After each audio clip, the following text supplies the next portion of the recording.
Man, I'm doing really good. I'm doing really good. I spent the whole week thinking of what this interview would be, and I think I just decided that what it should be is that I ask you some questions, just to get to know, you know, who you are, and then it's just like some Park Avenue peeps riffing about art, you know, Yeah. because I feel like I don't know about you, but during the quarantine, what's really kept me going is art.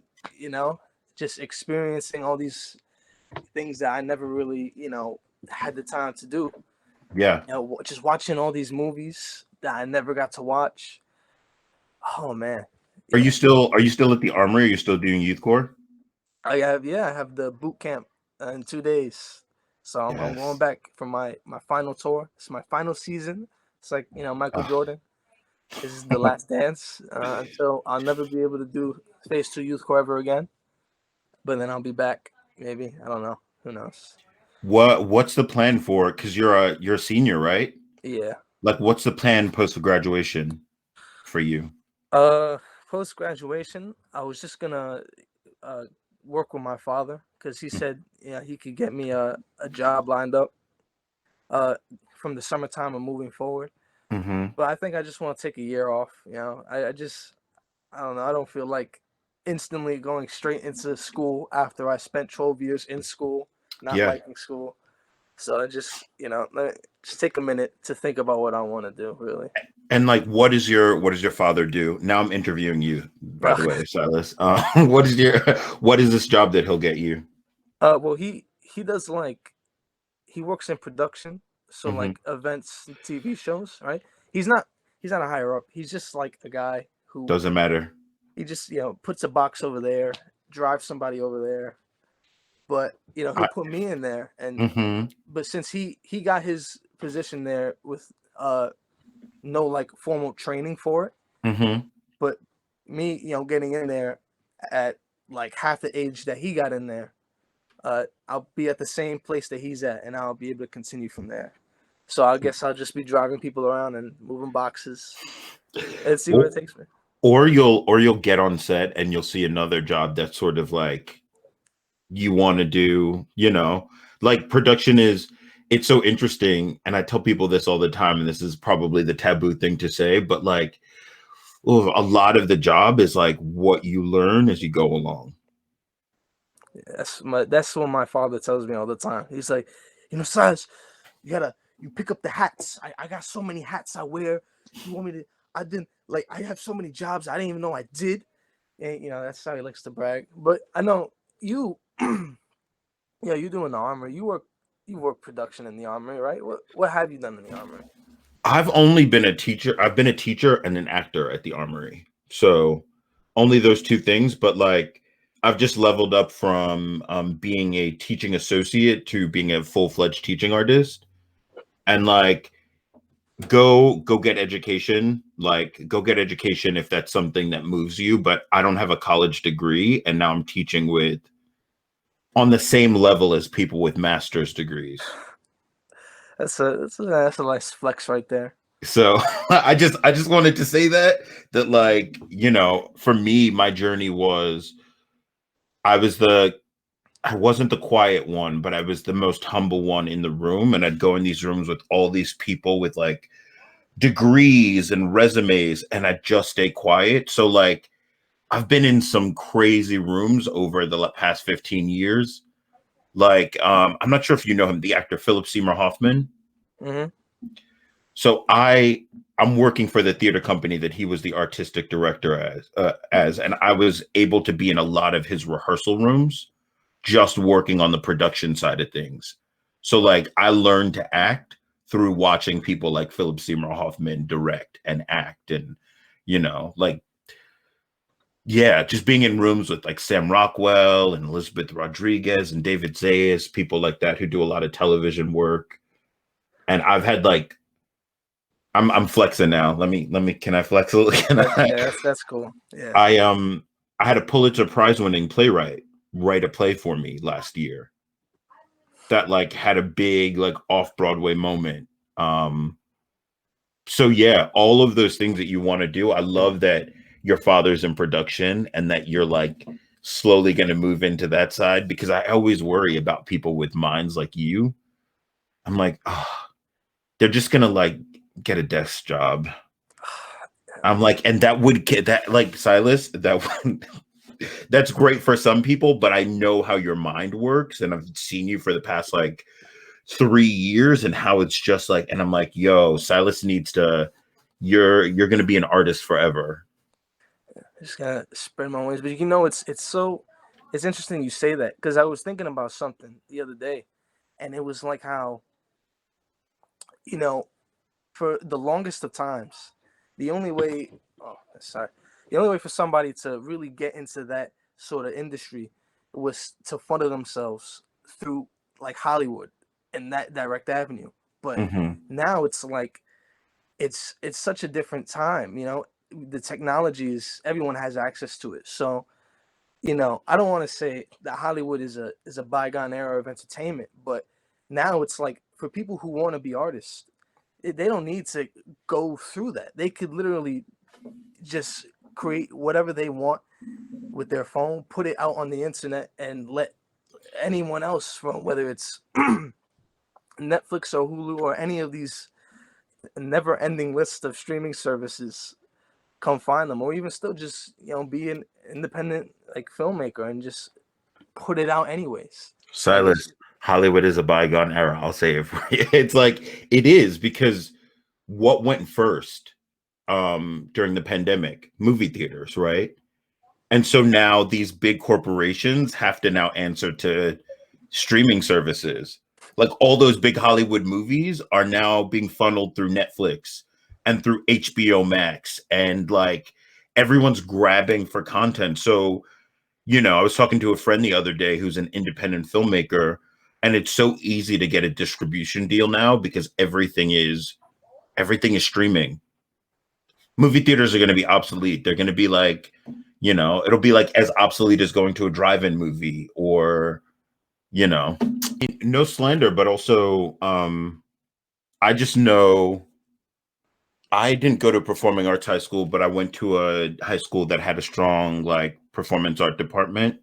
Um, and it prepared me so well for the world, because all my teachers were people who had been in the professional field that I was interested in. So they held us to a high standard. But as far as like the day-to-day academics, I was also one that just like, I was like, yeah, this is why you have an accountant. I'm not good with numbers. This is, you pay people to do that. yeah, that's just how it is. So I was gonna ask, like, how did you get into the armory? I mean, I don't was youth corps even a thing like back then? No, no, youth corps didn't, I'm so old, youth corps didn't exist when I when I was in high school, but I wish it had. I born and raised Staten Islander. Um, and I was in my mid 20s, and I was kind of just looking for a job that had purpose, like a job that was close to what I wanted to do, which was just to be a working artist. And a friend of mine was working at the Armory, and we were roommates at the time, and there was an opening. I had no idea that like teaching was a thing that I wanted to do, but I was like, oh my God, I could earn good money and, talk to students and talk about art, which I was passionate about. And so I applied for it, and I got in, and it changed. This is the corny soundbite that you can use, but it like changed my life. Um, yeah, it just changed my life, because now I was in a place where the art was presented in a way that I just wasn't used to. Like the art at the Armory. Silas, we have to talk about the art at the Yeah, Armory being like, sometimes I'm like, what is this? Like what? And then you like, what am I like? The educators like challenge is like to take your taste and sort of like put them to the side sometimes with the art. but I remember there was a moment.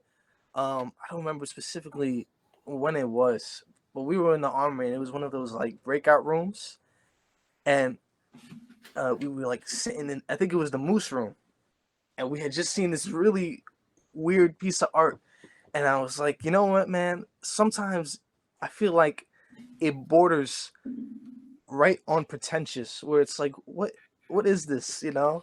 Silas, Borders It is just pretentious. it just yeah, the nice way of saying it, but it's so it's like what's like my first art experience at the Armory was with drill, and drill is as abstract as you can make abstract. You know, they try, you know, like I have to give meaning to a video about astronauts and sheep, and it's just it's not easy. It wasn't easy, but I also had read this really good quote the other day, and though it was in regards to filmmaking, it kind of gave me a new perspective on art. And it's like it was this guy I saw on YouTube at 2 in the morning, and he was like, he was asked what he thought about films that were sort of viewed as pretentious, right? That didn't have any meaning. And he was like, well, you know, when you think about it, life itself is full of abstractness and things that we do not understand. Yeah. So when you have pieces of art that you don't necessarily understand, that's not straightforward to the point, it's not something that I think is a bad thing, but you know, I think it represents representation of life itself, you know? And so with that mindset, I kind of go into every new art piece that I discover, where it's whether it's in the Armory or out of it, with that I may not get it, but it doesn't have to have meaning to me Well, particularly. I think that's the beautiful thing about where I then got after I started working at the Armory was like my job then was to find a way into the art, right? Like to take things that I could understand. Like while I might not understand the sheep and the astronaut video, I'm like, oh, maybe that's about just two different perspectives being in one space, right? You just find little ways into the art. And sometimes it's like, you know, sometimes I'm like, I don't get the message of the art, but I'm like, yo, an astronaut and a sheep in the same place? That's crazy. Like, that is like, what would I then put in one space that are from two completely different worlds? And what message would that, you know, what message would that put out? Because a lot of that abstract art is like not about what it means, but about what you bring to it. So it's your own understanding and your own, which is like you said earlier, that's life, right? Conducive for my mental health. I take walks, I listen to full albums all the way through. I watch movies all the way through. I binge watch seasons all the way through, which in my old life, whatever that old life was, that was not a thing that I was able to do. I just didn't have any time or space for it. So like, let your mom give you the side eye, but also take your time and do. You're 17 years old. You're about to leave high school and get out into the world. This is like the best time ever to play some video games. It's the only time I'll have. That's I want to enjoy it. I want to like. Do you guys? You Yeah. ever get like a really good creative spark, and you just feel the need to just move on it instantly at that moment, but then it's like you realize you can't. Is that just me? Oh, sure. Why can't you? Because of what's happening right now, and because you can't leave? Why can't you? Because I had this really good idea for like a scene that I wanted to shoot. I was like, this is dope. Same time, I don't have any of that. So it just, and even if I did, I don't know if I'd be able to do it at this moment in time. So I'm just like waiting for things to open up to be able to do what I want to do. But now it's just all these ideas just sitting in my head, not really doing anything, you know? Vickie, Yeah, Vickie, talk. I have a question. Yeah. You go, Vickie. Yes. Okay. Okay. So you have an idea. The first question that came to mind was, I mean, obviously you're going to be working with film. You have in mind your cast and you have in mind your crew. You could be doing pre-production right now. That's how you can act on this. Do you know what the locations are? Do you know what your props are? Do you know who's shooting it? Do you know who's going to be, like do costumes in the group? You can be like, that's just like Zoom work and phone work, and you can be in pre-production. Yeah, I think the only thing really that I know I'm missing is just a place that could fit all 9 of these people and still get a good like shot. Because I don't think many people would want to come to the to the Lower East Side, the apartments, to shoot one scene. I don't know if that's really possible. I mean, I don't know. I haven't really asked them, but it doesn't seem so. But you don't know. Yeah, but you don't know. You don't know. You don't know. That's why you're going to ask people. You don't know, but you'd be surprised how many people will say yes to a good idea if you're excited about it. People will come. Actors do that all the time. Are you kidding? The places that we've traveled to like do stuff with friends, me and Neil, I mean, that's what artists do. So Silas, I would move ahead and start pre-production, start talking about it, get on the phone with people. You want to do this? This is my idea. I want to shoot this. You in? You know what I mean? Get your cast and crew together and then do the next thing. What is the location, right? What is the location? Is that like secure? Great. What's the next thing? Does that make sense? Yes, I'm being pushy. That makes sense because it's just, and that's actually we were talking about before you had gotten on. Was like, and I want to get your perspective on this. That we were talking about how like, especially in the film industry, right? As soon as COVID hit, the first thing to go, as Neil said, was the theaters. Theaters, they were viewed as just non-essential. Close them down, right? But it's like people need art, and I don't want to relegate it to content because it's when you watch a good film that impacts you, that's like that sticks with you. It's more than just content. It's almost like food for the soul. But now, because all of Hollywood is shut down, what's really risen to power is all the streaming services. And what we discussed was how great it was that all these other artists who usually would have to go through Hollywood can now do their own thing with more creative freedom and get their art out there to as many people as possible. Yeah, especially with all the technology that we have, where you could shoot something, whether big or small, on an iPhone, more or less.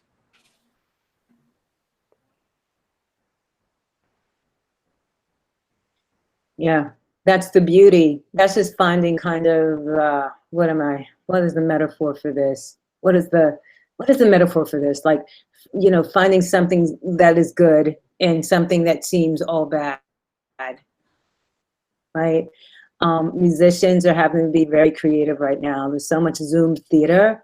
People being, innovative, and in times like this, I think force, especially artists. Artists are creative beings. So we're going to find a way to art, right? And so this has brought about some things that people had never thought. I mean, honestly, I think especially theater artists are like, get me back on a stage right now, please, immediately, if not sooner. Because this like Zoom stuff is for the birds.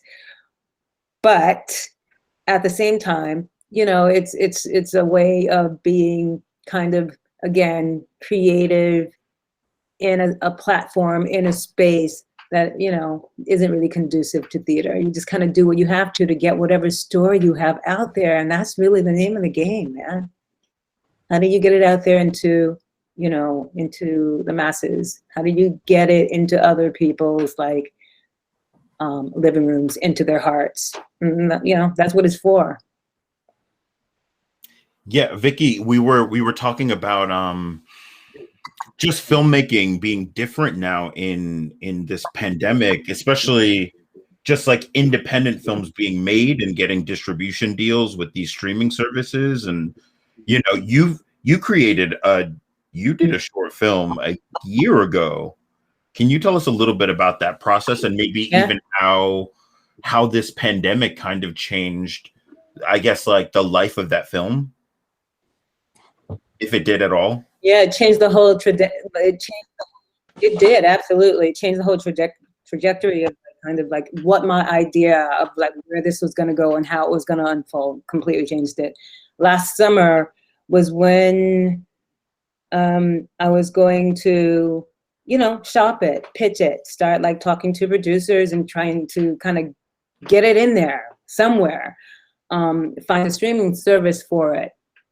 And right, February, March, it's like pandemic hit, and it was really people were, let's say, preoccupied, especially producers who were like, we're just trying to, and theater too, because I have a solo play, but really was working on Cuckoo, and they were like, we're just trying to keep these projects that we have alive, right?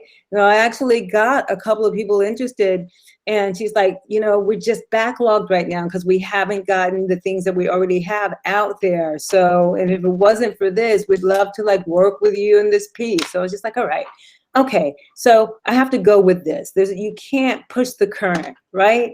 You can't sit around going, oh my God, I can't believe this pandemic. I have a web series that needs to be done. So I went, and this is part of what I mean by incubation, right? Just going with the fact that it's just about sitting still for a minute. What other ideas do you have? Well, Vickie Tanner, need to learn how to really direct a film because I was a writer and producer on it, had somebody else directing. She's a gem and fabulous, but we were telling our story. I mean, a combination of our ideas as opposed to my story, and it is my story because I wrote it based on my own experiences. So I'm just using this opportunity to apply to some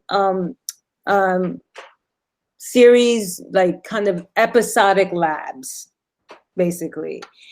And so that I can really learn the whole language of filmmaking. Because so far it's been totally instinctual and reading some books and talking to people and surrounding myself with people who know more than me. But now I'm just like, look, here's a really golden opportunity to learn. And wouldn't that be amazing? So that's how it's changed the trajectory of this piece. And I don't know where it goes from here. I just know I can't let it die. It's not time yet. It'll tell me when it's over. And it's not. So yeah, it's been a great journey. And I will say too, that people are figuring out how to shoot in this. They're figuring it out. There are films being made. There are episodics being made right now. Evil is shooting. The Good Place is shooting. I got to shoot this very small film in October, with a casting crew combined of 10. And it was like, this is a miracle that this is happening. This is a miracle, but it happened because, number one, there's so much money in film that the filmmakers could not. It's like, no way, there's money to be made. We have to like figure out how to get out there. But also, I guess it speaks to the spirit of creative people, just aside from the money. It's like people need to get out there and work. People need to get out there and work. So they figured out a way to make it work. We did like a 5-day shoot. Nobody got COVID. Nobody came in positive, I don't know. Yeah. It's possible. And I feel like that's like, that's what's going to happen moving forward for the next year, 2 years. Like there's not a big episodic show that is not filming right now. I don't think, like, because there's lots of testing going on. My friend's in Atlanta shooting The Walking Dead right now, and she gets tested like every other day. And it's like COVID safe. They have smaller crews. So Silas, to talk about your project that you're thinking about is like, just ask questions to the people you want to work with, to the actors you want to work with, and like make sure that you make the environment safe for them. Maybe you're not shooting in an apartment. Maybe you're shooting in a big studio. Maybe you're moving the location to outside. Maybe. So there are all these things that when we think about creativity, they're concessions we make sometimes for the times. So something we're working on right now at the Armory, not Deep Blue Sea. What's the piece called? The Bill T. Jones piece, Vickie? Afterwardsness. Afterwardsness. And Afterwardsness. yeah, and they created this piece during the pandemic. And they shot it on October 9th. This is like in the heat of the pandemic, but they had like precautions, safety precautions, and they reworked sort of things so that they could both present it live and on film. And so like art is being made in this time. Just safe, just just safely. You just said you have a friend working in Atlanta. My dad, he's in California right now. He always tells me just how mad he gets. He's like, oh, they're poking my brain 2 times a day. Yeah, like that. Silas, we have to frame this conversation because Vickie, his father works in production. Oh, okay. Wow. Yeah. What does he do? I tried to describe it. I don't even know what he really does. He started off moving boxes, and now he drives people around. It's called transpo, but I don't know. I don't think it's as serious as he makes it out. It's just delivering people across. Oh, I from don't the know, airport to the Silas. set. It's all serious. Silas. It's all serious. In film, there's like 100 moving parts, and nothing anybody does is insignificant. Period. Like my husband works in production as well. He's an actor, but he does electrics, and there are so many people on set, and half the time you don't know what they're doing, and it doesn't matter. You just kind of know, they're part of the whole, and an integral, right? I mean, just think, like if actors couldn't get to and from set. He had described it to me. He's like, every time I do one of these gigs, it starts out fine, and then it just always turns into a complete mess halfway through, and it just stays like that until everybody has to go home. Is that true? It is true. It's so true. Like, and Vickie said something that everyone's job is super important. Like, the reason why things sort of like sway off might be because like the sun at a certain part of the day is like going down, and they all need to rush, and they've created this schedule, and so they're all rushing to do this thing. And so like an actor may be 20 blocks away and the sun's going down, and they need to transport that actor to set in 5 minutes, and that actor has a plate of food in their hand. So they're like, it's literally, I remember doing a commercial where there were like 100 people around me, and it was just me in the commercial, and I had sat in a makeup chair for an hour to look just like I did.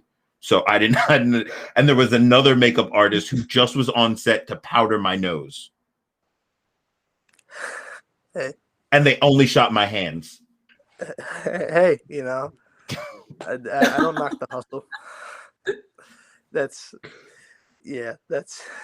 pretty good. Yeah. Do you guys have any like art on the internet that you'd like me to share in the write up?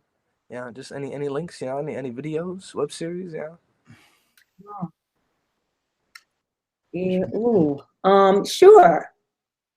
I could like share the teaser from my web series, not the actual pilot yet, but I can share that. And I can also share a link to something that's coming out on Netflix. It's premiering on Wednesday. And I can, when would you need it? Honestly, I wanna. It's supposed to be out by the 1st of March because reasons. I don't know how likely that is because nobody's sending me their work. But that's what it should go out. So, yeah. Silas, like I guess okay. You go, Vickie.